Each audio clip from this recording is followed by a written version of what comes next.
Japanese Navy technical officer named Lieutenant Commander Minoru Genda stood on the flight deck of the aircraft carrier Akagi on December 7, 1941, 1847 hours watching the last wave of attack aircraft return from Pearl Harbor. His eyes tracked one particular aircraft, a Mitsubishi A6M0 fighter with unusual damage patterns across its wings and fuselage. The aircraft had been hit by American anti-aircraft fire, multiple .50 caliber rounds punching through the lightweight aluminum structure. What caught Genda's attention wasn't the damage itself, but where it was located and what it revealed about American defensive capabilities. He'd designed the Pearl Harbor attack plan assuming American gunners would need several minutes to man their weapons and acquire proper firing solutions. The damage patterns on this Zero indicated the Americans had opened accurate fire within 90 seconds of the first bomb falling. That wasn't panic fire or lucky shots.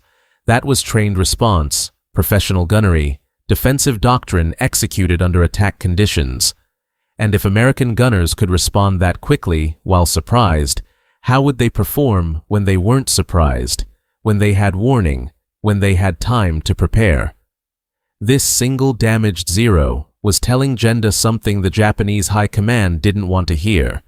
That surprise at Pearl Harbor had been tactical, not strategic, and that American defensive capabilities were far more formidable than intelligence assessments suggested. Operation Z, the attack on Pearl Harbor, was supposed to cripple American naval power in the Pacific for at least 18 months. Japanese planning assumed that destroying the battleship fleet would leave America unable to contest Japanese expansion across Southeast Asia and the Pacific Islands. The attack would buy time for Japan to secure oil resources in the Dutch East Indies, rubber from Malaya, and strategic positions across the Pacific. By the time America rebuilt its fleet, Japan would control a defensive perimeter so vast and so fortified that any American counteroffensive would be prohibitively costly. The plan required perfect execution and relied on several critical assumptions about American capabilities and responses. The Zero fighter that Genda was examining represented Japan's technological advantage in naval aviation. The A6M was faster, more maneuverable, and had longer range than any carrier-based fighter in the American inventory. Japanese pilots had trained for years in combat over China, accumulating experience that American naval aviators lacked. Japanese torpedoes were superior, oxygen-powered weapons that left no visible wake and carried heavier warheads than American models. Japanese naval doctrine emphasized aggressive offensive action, night-fighting capabilities, and acceptance of calculated risk that American doctrine, focused on damage control and survivability, seemed to avoid. Every technical and tactical comparison suggested Japanese superiority. If you're watching this because you want to understand how tactical success masks strategic failure and how intelligence assessments can be simultaneously accurate and completely wrong, hit that like button and subscribe, because what happened in the 6 months after Pearl Harbor shows why winning the battle doesn't mean winning the war. But Lieutenant Commander Genda had spent 2 years studying American industrial capacity and military culture while serving as assistant naval attaché in London, where he'd observed British assessments of American potential. He understood something that many in the Japanese Naval General Staff preferred to ignore, that America's current military capabilities bore little relationship to its potential military capabilities once industrial mobilization occurred. The question wasn't whether Japan could defeat the American forces currently in the Pacific. The question was whether Japan could achieve strategic objectives before American industry converted potential into deployed power.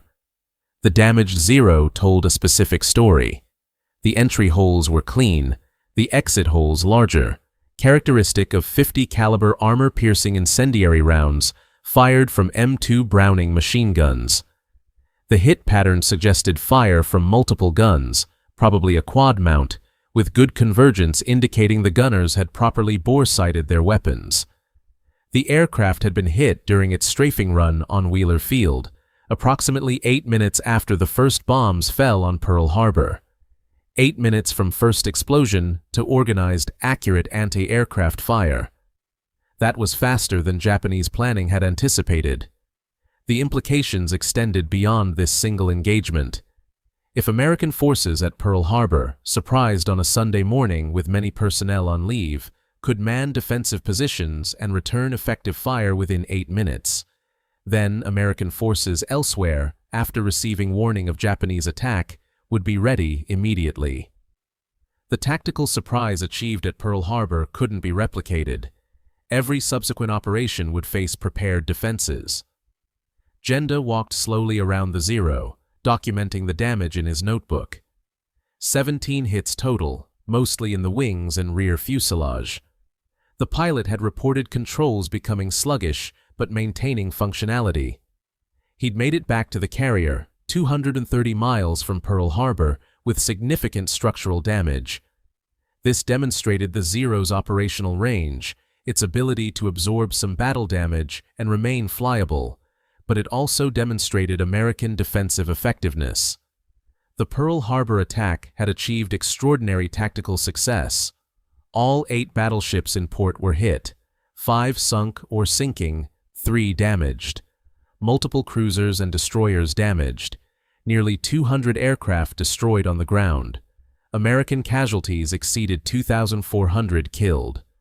For the loss of 29 Japanese aircraft and fewer than 100 personnel, the attack had accomplished its immediate objective of neutralizing American battleship strength in the Pacific. But Genda was already seeing the operation's limitations. The American aircraft carriers weren't in port. Enterprise and Lexington were at sea, delivering aircraft to Wake Island and Midway. They'd escaped purely by chance, by operational scheduling that had nothing to do with any warning of Japanese intentions. Those carriers represented the actual threat to Japanese operations, not the elderly battleships now sitting on the harbor bottom. More troubling was what hadn't been destroyed. The fuel storage tanks at Pearl Harbor, containing millions of gallons of oil, were untouched. The submarine base was functional. The repair facilities were intact. The naval headquarters and communications infrastructure were undamaged. Commander Mitsuo Fuchida, who'd led the air attack, had requested a third wave to hit these targets. Vice Admiral Chuichi Nagumo, commanding the carrier strike force, had refused. The primary targets were destroyed. Continuing the attack risked American carrier aircraft locating the Japanese fleet. The strike force would withdraw. Genda had argued for the third wave. Destroying fuel storage would cripple Pearl Harbor as an operating base for months, maybe longer. Hitting the repair yards would prevent salvage of damaged ships. Cratering the submarine base would eliminate the American undersea threat. But Nagumo had made his decision, and Japanese naval culture didn't encourage subordinates to continue arguing once the commander had spoken. Now, watching damaged aircraft return, seeing American defensive effectiveness, Genda wondered if they'd just won a tactical victory while losing the strategic initiative. The Americans would rebuild quickly.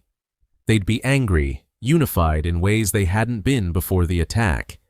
And they'd be fighting with the industrial capacity of a nation that produced more steel, more oil, more aircraft, more everything than Japan could possibly match. He descended to Akagi's intelligence spaces, where photo interpreters were analyzing reconnaissance images from the attack.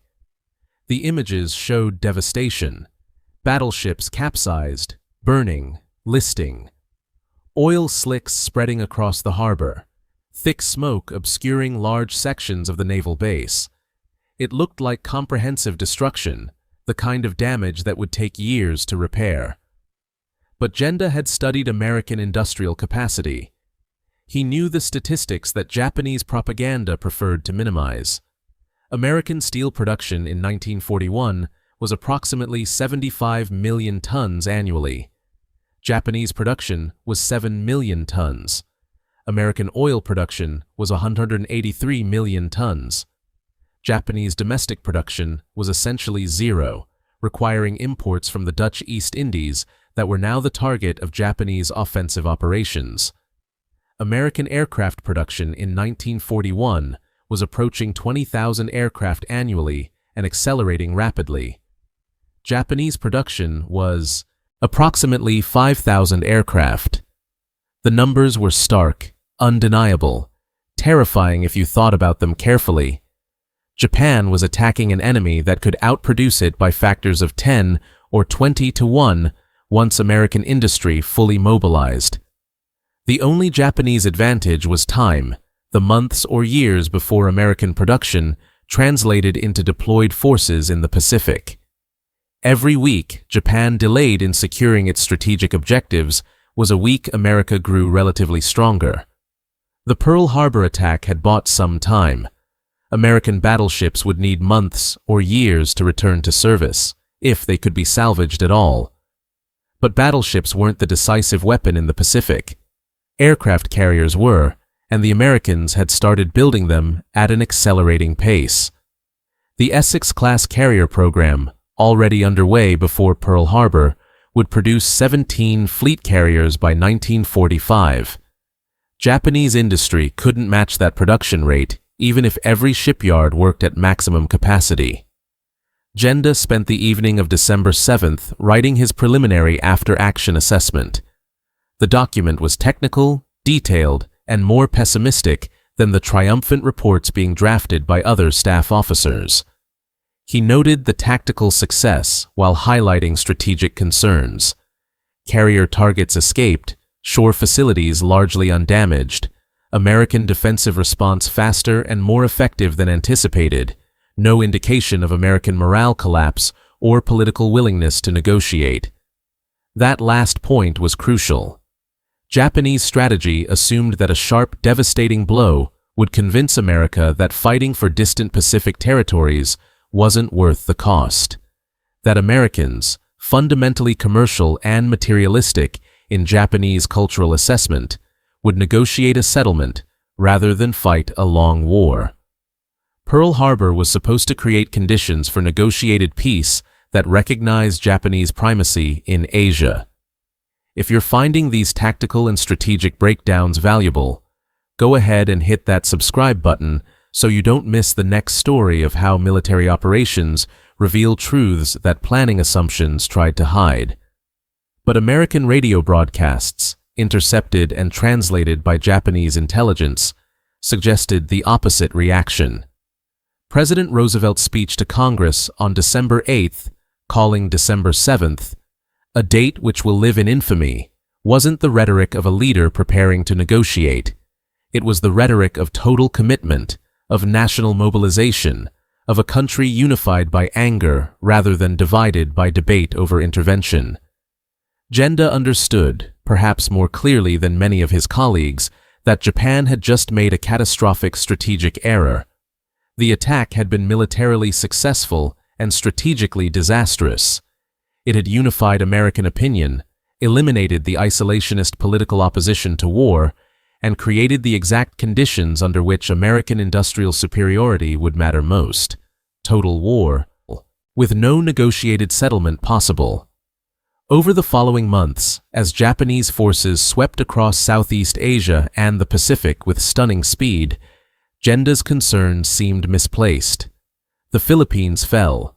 Malaya fell. Singapore, the great British fortress, surrendered after a campaign that lasted barely 2 months. The Dutch East Indies were occupied, securing the oil resources Japan desperately needed. Japanese forces reached New Guinea, threatening Australia. The defensive perimeter was forming exactly as planned. But Genda watched American responses carefully.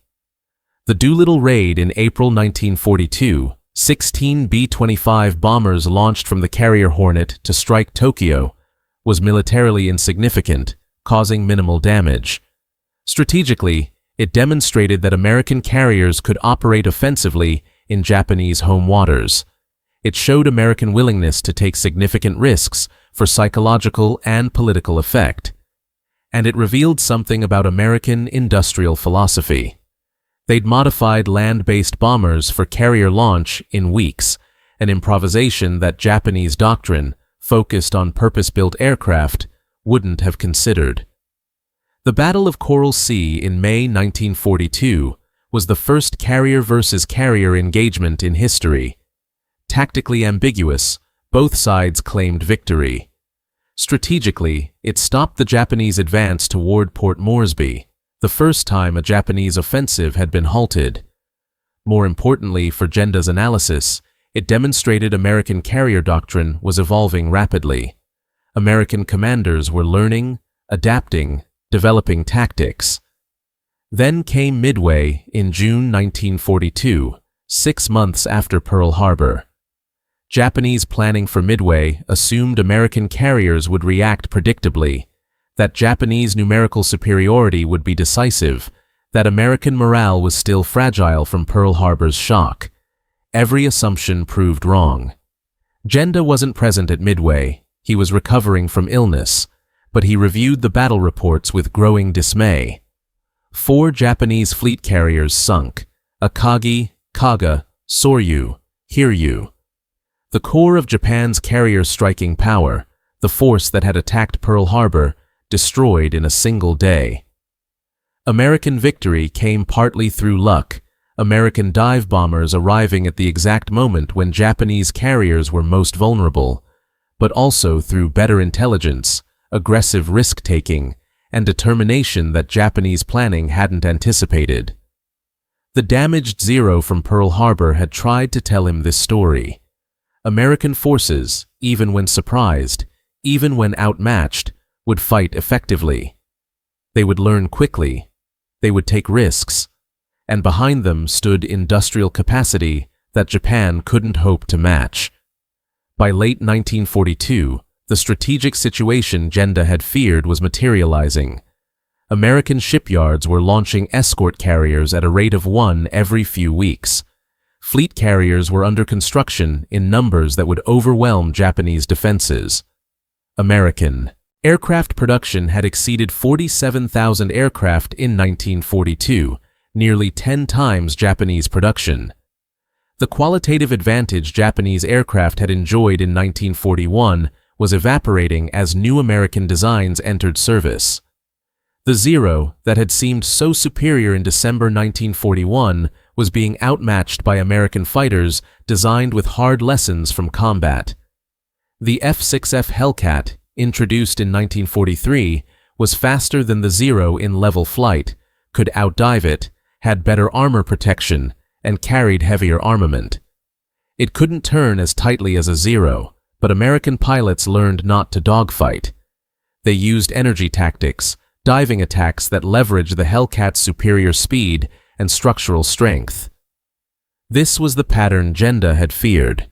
American forces learning from defeat, adapting faster than Japanese forces could exploit their advantages, then leveraging industrial superiority to deploy new equipment in overwhelming numbers.